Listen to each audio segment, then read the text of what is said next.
চালু থাকা বিষয়গুলোকে পৃথিবী ধ্বংস হওয়ার দিন পর্যন্ত নিরীক্ষণ করা।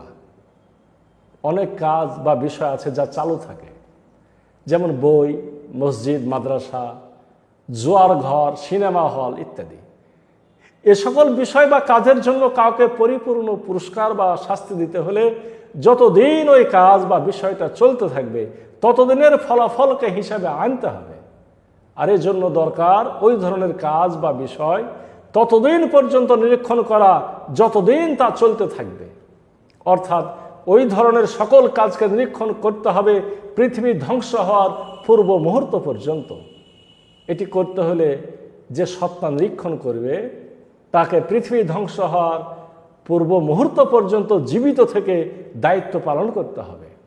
আর পৃথিবী ধ্বংস হওয়ার সময়ে এবং পরেও তাকে এবং তার নিরীক্ষণের রেকর্ড অক্ষত থাকতে হবে। এই ব্যাপারে মানবরচিত আইনের অবস্থানটা কি? মানবরচিত আইনে যে সরকার এবং যে কর্মচারীরা নিরীক্ষণ করবে তারা উভয়ই মরণশীল বা ক্ষণস্থায়ী। আর দুনিয়া ধ্বংস হয়ে গেলে তার বা তাদের নিরীক্ষণ ধারণকারী বস্তুটিও ধ্বংস হয়ে যাবে। তাই মানবরচিত আইনে এ শর্ত পূরণ হওয়া সম্ভব নয়। কিন্তু কোরআনের আইনে প্রাথমিক অর্থাৎ দুনিয়ার বিচারের জন্য যারা নিরীক্ষণের দায়িত্বে থাকবে তারা মানুষ, কিন্তু চূড়ান্ত বিচারের জন্য নিরীক্ষণের দায়িত্বে যারা নিযুক্ত আছেন তারা ফেরেশতা। ফেরেশতারা পৃথিবী ধ্বংসের সময় অর্থাৎ কিয়ামতের সময় এবং ধ্বংস হওয়ার পরও বেঁচে থাকবে।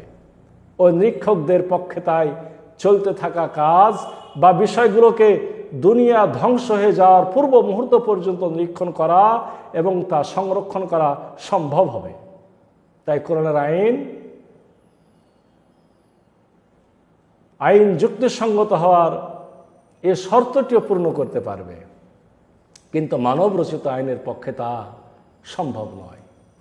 আশা করি আমরা বিষয়টি পরিষ্কার হয়েছি এবং আল্লাহর আইন যে সর্বা বুঝতে পেরেছি।